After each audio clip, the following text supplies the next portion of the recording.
नमस्कार दोस्तों, स्वागत है एक बार फिर से आपका स्टडी विद नील में। दोस्तों आज के वीडियो में हम एमपी पुलिस को फोकस करने वाले हैं। एमपी पुलिस को फोकस करने का उद्देश्य भी बस यही है कि एमपी पुलिस एग्जाम को 2 महीने बाकी हैं। आपको पता है कि व्यापम ने, पीईबी ने, प्रोफेशनल एग्जामिनेशन बोर्ड ने जो अपना नया कैलेंडर जारी किया है उस हिसाब से आपकी जनवरी में एग्ज़ाम है। जनवरी में एग्ज़ाम है मतलब आपके पास मुश्किल से देखा जाए तो 2 महीने पड़े हैं तैयारी करने के लिए। तो आपको इन 2 महीनों के अंदर, वैसे आपने 1 साल पहले इसका फॉर्म फिल हो गया था तो आपको तैयारी करने के लिए बहुत सारा टाइम मिला था, लेकिन अब जो 2 महीने बचे हैं उसमें आपको क्या पढ़ना है और क्या नहीं पढ़ना है। अगर आप अभी से तैयारी में लगते हैं या फिर आपकी तैयारी थोड़ी सी कम है तो ये वीडियो बिल्कुल आपके लिए है। अगर आपकी तैयारी बिल्कुल परफेक्ट है तो आप इस वीडियो को स्किप भी कर सकते हैं। दोस्तों इन 2 महीनों में आपको फोकस इस बात पर करना है कि आपको क्या नहीं पढ़ना है। आपको इस बात पर फोकस करना पड़ेगा कि आपको क्या नहीं पढ़ना है और क्या पढ़ना है, क्योंकि आपको स्कोर करना है क्वालिफाई करने के लिए। आपको मेरिट नहीं लानी है, मेरिट लाओगे तो भी वही पोस्ट मिलेगी और क्वालिफाई कर जाओगे तो भी वही पोस्ट मिलेगी। तो चलिए देखते हैं आपका, सबसे पहले इसका बेसिक चीज़ें देख लेते हैं एमपी पुलिस कांस्टेबल के बारे में। आपको ये सारी चीज़ें पता है, 4000 प्लस वैकेंसीज हैं इस बार और रिटन टेस्ट होगा, फिजिकल टेस्ट होगा और इन दोनों के बारे में इस वीडियो में बात करने वाले हैं। दोनों आपको कैसे क्वालिफाई करने हैं, सीधा डायरेक्ट फोकस इसी बात पे करेंगे कि आपको क्वालिफाई करना है।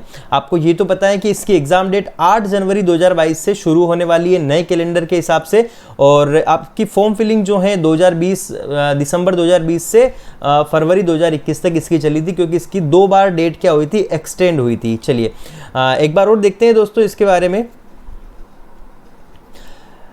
क्या क्या पूछा जाएगा। सबसे पहले इसके बारे में बात करते हैं और आपको क्या पढ़ना है इसके बारे में बात बाद में करते हैं। सबसे पहले बात करें दोस्तों सामान्य ज्ञान और तर्क यानी कि जनरल नॉलेज और रीजनिंग की बात करें तो 40 क्वेश्चन आपसे पूछे जाएंगे। जनरल नॉलेज और रीजनिंग के 40 क्वेश्चन आपसे पूछे जाएंगे। साथ ही बौद्धिक क्षमता और मानसिक योग्यता इसके 30 क्वेश्चन आएंगे और साइंस एंड सिंपल अर्थमेटिक के 30 क्वेश्चन आएंगे। दोस्तों आपको सिलेबस थोड़ा सा कॉम्प्लिकेटेड लग रहा होगा कि हर एक पोर्शन में आपको रीजनिंग मैथ्स पूछी गई है, और मैथ्स का तो यूं है कि दोस्तों रीजनिंग में भी पूछी जाएगी, सब में पूछी जाएगी, बौद्धिक क्षमता में भी पूछ ली जाएगी और अर्थमेटिक तो है ही सही। तो दोस्तों आगे की अगर बात करें आपको पढ़ना क्या है उसके बारे में, ये आपके पास सिलेबस है, मैं इसको अभी डिस्कस नहीं कर रहा हूँ, मैं थोड़ी देर से इसको बता दूंगा कि इनमें से कौन से टॉपिक आपको इन 2 महीनों में कवर करने हैं। चलिए अब बात आती है दोस्तों क्या पढ़ना है, आपको इस पे फोकस करना पड़ेगा। इस वीडियो को लास्ट तक जरूर देखिए ताकि आपका स्कोर अच्छा से अच्छा हो सके।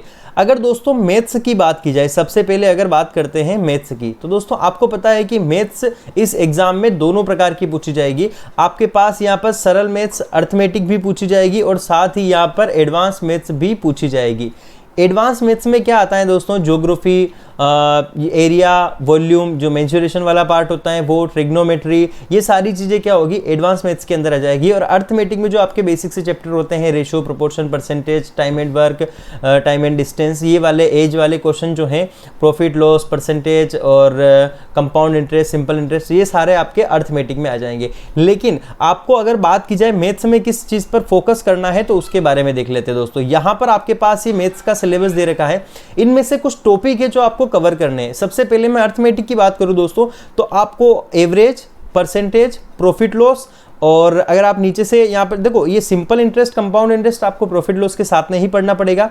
रेशो पर थोड़ा सा फोकस करना है। साथ ही दोस्तों टाइम एंड वर्क और एज वाला क्वेश्चन, एज वाला यहाँ पर लिखा हुआ नहीं है, इसमें नहीं है सिलेबस में, लेकिन आपको एज पढ़ना पड़ेगा, आयु वाले क्वेश्चन पढ़ने पड़ेंगे। इसका सीधा सा एक मोटो है कि एज से क्वेश्चन आपके पास रीजनिंग में भी आएंगे और मैथ्स में भी पूछे जाएंगे। दोनों में एज जो है सेम जो सिलेबस है वो कवर होगा, तो आपको एज को बिल्कुल नहीं भूलना है। और ये जो 4 और 3 7 टॉपिक जो मैंने बताए हैं इन पर आपको विशेष फोकस करना है अर्थमेटिक के लिए। लेकिन दोस्तों अगर मैं आपको एडवांस मैथ्स के ऊपर लेके आऊं तो एडवांस मैथ्स से क्या होता है, क्वेश्चन तो पूछे जाते हैं लेकिन एडवांस मैथ्स का आपको बहुत ज़्यादा पढ़ना पड़ेगा। लेकिन जो मैं बता रहा हूँ उसे पढ़ना है आपको। एडवांस मैथ्स में जनरली क्या किया जाता है दोस्तों, फॉर्मूला बेस्ड क्वेश्चन पूछे जाते हैं। जैसे कि कोई भी फॉर्मूला दे दिया, उस फॉर्मूले से संबंधित आपको क्वेश्चन पूछ लिए जाते हैं। सिंपल से उस फॉर्मूले को उठाकर आपको क्वेश्चन पूछ लिए जाएंगे। जैसे अगर मैं इसमें एडवांस मैथ्स की बात करूं दोस्तों तो आपको यहाँ पर हाइट एंड डिस्टेंस से जो इस टाइप के क्वेश्चन आएंगे कि ये इस टाइप से जो क्वेश्चन आते हैं ट्रिग्नोमेट्री में, ट्राइंगल से संबंधित, हाइट एंड डिस्टेंस वाले, उस पर आपको थोड़ा सा फोकस करना पड़ेगा। वॉल्यूम और सरफेस एरिया वाले क्वेश्चंस में दोस्तों आपको फॉर्मूले सारे याद करने, इसमें सिंपल से फॉर्मूला बेस्ड क्वेश्चन पूछा जाएगा, बाकी कुछ नहीं है। आपको मैं दोस्तों आपको फर्स्ट डिवीजन को फर्स्ट लाने के लिए नहीं, आपको क्वालिफाई करने के लिए बता रहा हूं। आप फर्स्ट स्टेज में क्वालिफाई कर जाएंगे और फिजिकल कैसे क्वालिफाई करना है इसके लिए भी मैं आपको बता दूंगा। तो दोस्तों यहां पर आपको वॉल्यूम और सरफेस दोनों भी कवर करने पड़ेंगे। साथ ही दोस्तों इसमें आपको ज्योमेट्री के जो फॉर्मूले आते हैं उन फॉर्मूलों को, ज्योमेट्री के और ट्रिग्नोमेट्री के फॉर्मूलों को आपको थोड़ा सा फोकस करना पड़ेगा, क्योंकि इनसे भी फॉर्मूला बेस्ड क्वेश्चन पूछ लिए जाते हैं। अगर दोस्तों मैथ्स के बाद आपको सिलेबस की बात करूं रीजनिंग की, तो वैसे रीजनिंग का सिलेबस बहुत इजी होता है। हमारे वीडियो पे भी बहुत सारे, हमारे चैनल पे भी बहुत सारे वीडियोस पड़े हुए मैथ्स, रीजनिंग, साइंस और एमपीजी के सभी के।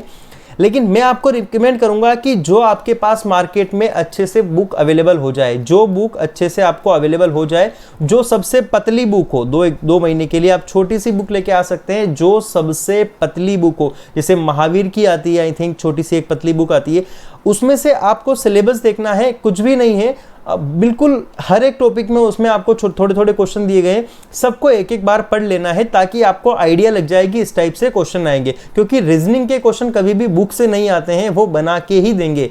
तो आपको एक बार आइडिया लेना है उस बुक से, और आप इसको एग्जाम्स में, मैं बता रहा हूं कि इसमें आप 95% प्लस आप नंबर रीजनिंग में कवर कर लेंगे। रीजनिंग का जो है सिलेबस भी ज्यादा आएगा, क्योंकि रीजनिंग के अंदर आपका कम से कम 5 से 7% दोस्तों आपको मैथ्स पूछी जाएगी। क्लियर है, 5 से 7% रीजनिंग में आपको मैथ्स पूछी जाएगी।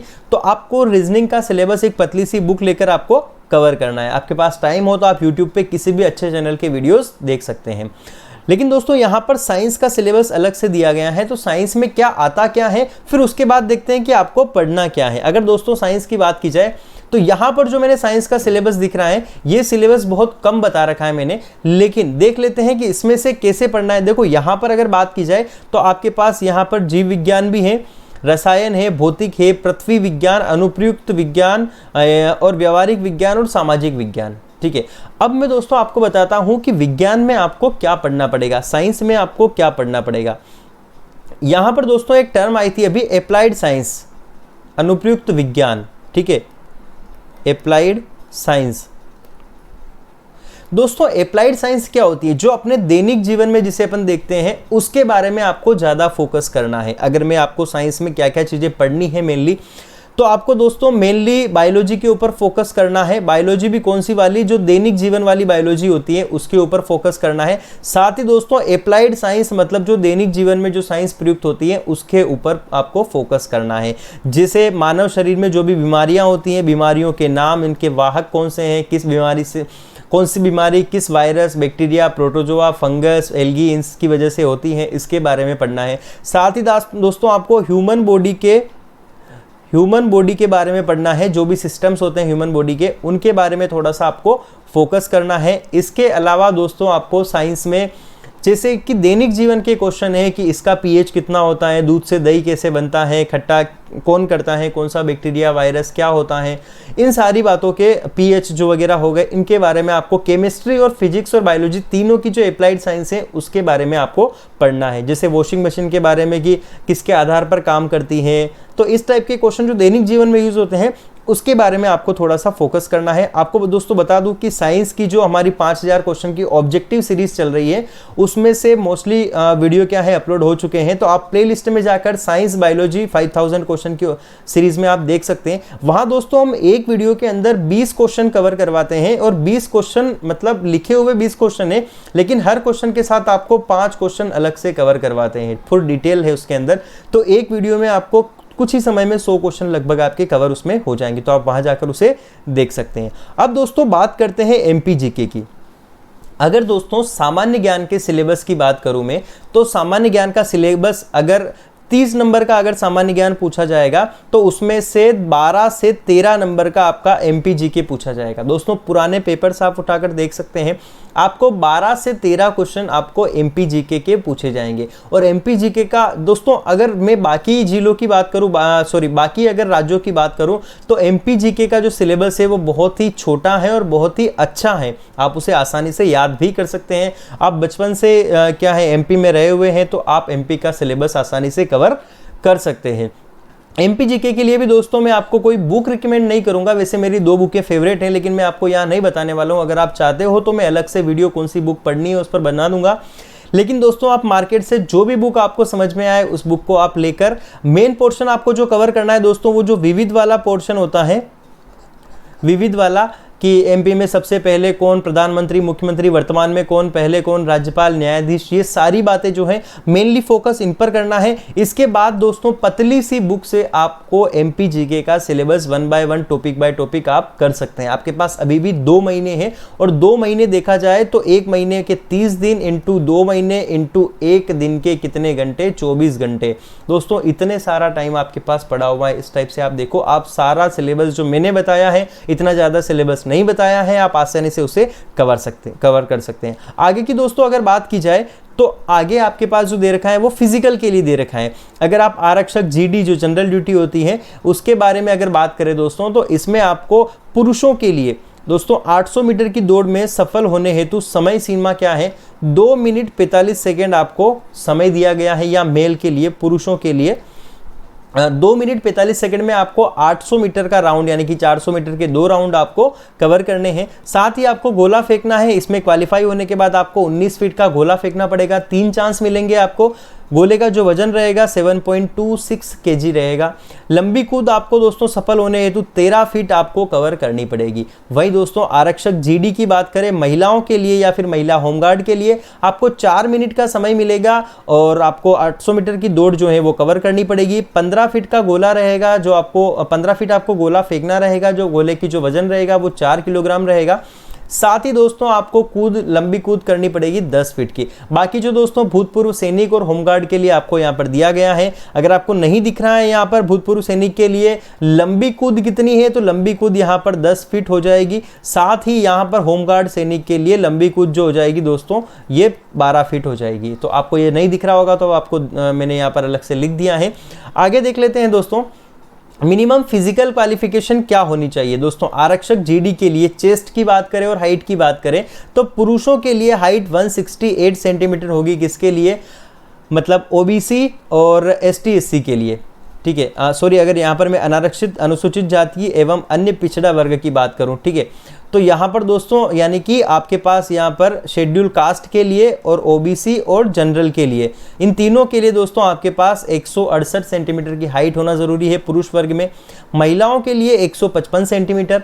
आपको सीना दोस्तों 81 सेंटीमीटर आपका सीना होना चाहिए, चेस्ट होना चाहिए, और चेस्ट फुला कर आपका 86 सेंटीमीटर यानी कि +5 सेंटीमीटर आपका एक्सपांशन होना कंपलसरी है। इसमें कोई भी रियायत नहीं दी जाएगी, चाहे किसी भी कैटेगरी का हो, सीने में कोई रियायत नहीं दी जाएगी। महिलाओं के लिए ऐसा कोई लागू नहीं है। लेकिन अगर दोस्तों आरक्षित जीडी अनुसूचित जनजाति मतलब शेड्यूल ट्राइब की बात की जाए तो पुरुषों के लिए हाइट दे रखी है 160 सेंटीमीटर। साथ ही महिलाओं के लिए हाइट वही है 155 सेंटीमीटर एटलीस्ट आपकी होनी ही चाहिए। साथ ही दोस्तों जो पुरुषों के लिए सीना है एसटी कैटेगरी में वो 76 सेंटीमीटर +5 आपका एक्सपांशन होना चाहिए। दोस्तों एक्सपांशन में कोई रियायत नहीं दी जाएगी। आपका +5 पुरुष हैं तो +5 सेंटीमीटर आपका सीने में एक्सपांशन होना ही चाहिए। महिला कैटेगरी में ऐसा कोई नियम लागू नहीं है। आगे देखते हैं दोस्तों, बस दोस्तों ये कर लिया अगर आपने तो अब की बार नौकरी आपकी और वर्दी भी आपकी। तो दोस्तों आज का वीडियो बस यहीं तक है। अगर आप और भी जानना चाहते हैं कि इस बार कितनी कट ऑफ जाएगी, एमपी पुलिस की कट ऑफ क्या जाने की आशंका है, अगर 2017 वाले एग्जाम के आधार पर अगर देखा जाए, या फिर उसमें बहुत सारे फैक्ट्स शामिल करने होंगे कि पिछली बार फॉर्म कितने फिल हुए थे, इस बार कितने फिल हुए हैं। साथ ही दोस्तों पिछली बार नंबर ऑफ वैकेंसीज ज़्यादा थी, इस बार कम है, और कंपटीशन का लेवल के हिसाब से भी दोस्तों अपन उसमें एनालिसिस करेंगे, तो वो वीडियो भी अपन जल्द अपलोड कर दिया जाएगा। चलिए दोस्तों, वीडियो वॉच करने के लिए थैंक यू। मिलते हैं अगले वीडियो में। और हाँ, चैनल को सब्सक्राइब करके बेल आइकन दबाना बिल्कुल ना भूलें, जब भी नई वीडियो आए तो उसकी नोटिफिकेशन आपको तुरंत मिल जाए। एमपी पुलिस से संबंधित सारी जानकारी हम समय समय पर अपलोड करते रहेंगे, तो हमारे साथ बने रहने के लिए थैंक यू।